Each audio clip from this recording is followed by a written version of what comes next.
بسم الله السلام عليكم ورحمة الله وبركاته وبرتنا إن عالمي تكنولوجي جروب وأستاذ علي بولكه والسلام أنتين دمانتين ما أنت وحنا ربا إن كوك فيديو إن سوق اليوم oo taasoo aan ujeedkeeda ay tahay inaan kaga faa'iideeyo ardayda Soomaaliyeed ee wax barata barnaamijkan waxa waaye sidee ayaad waad document ama MS Office document aad ugu bedeli kartaa PDF waa video yar oo aan rabo inaan ardayda walaalahayga aan ugu faa'iideeyo waxaan rabaa inaad ila socotaan oo dhiga iyo indhaha baad isiisaan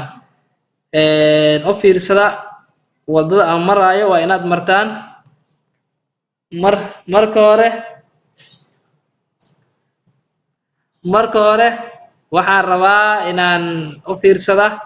marka hore waxaan furaa documentigaas aad u jeedaan kansarka ay saaran maaragtay muuska magaciisu uu yahay welcome to our course sales performance waa word documents aad u jeedaan waxaan rabaa inaan u bedelo PDF marka waxaan rabaa inaad ila socotaan oo aad dareenkiina isiisaan marka hore documentiga fur aan furno double click aan dhahno xogaa yar aan sugno intuu ka soo furmaayo aniga waxaan isticmaalayaa word 2013 saad u jeedaan aan close iska dhookan kadib waxaad tagaysaa meeshaas ay ku qoran tahay file si fiican u fiiriya meesha ay ku qoran tahay file click ku sii kadib hoos ayaad u degaysaa si tartiib hoos daan ugu dego ama hoos ayaad u degaysaa waxaad imaanaysaa save as meesha ay ku qoran tahay save as waad u jeedaan meeshan save as ayaad imaanaysaa kadib waxaad ku dhufanee meesha aad rabtid inaad ku save garayso computerka wuxuu ku siinayaa hadda current folder kugu yaal meesha u yaal folderka hadda waa current ugu yaal maxaa waa desktop korkiisa meel kale ma arta inay geys ayuu ku leeyahay aan dhahno maya desktopka isaar desktop ayaan ku dhuftay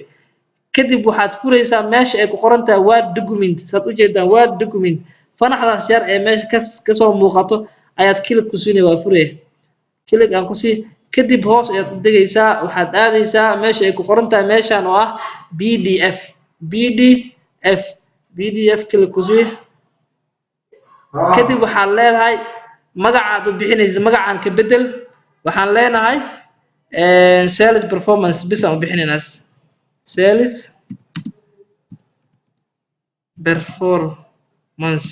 sales performance okay kadib save aan dhahno marka asaga ayaa si automatic ah u furmay marka aan soo laabano aan fiirino okay kalaabo waa kana waa sales performance wuxuu noqday PDF laakiin hadeyti wuxuu ahaa word document waa kana hadeyti kan waa welcome to our course sales performance laakiin hadda waxaan ka dhignay file ah PDF aan furno san idin tuso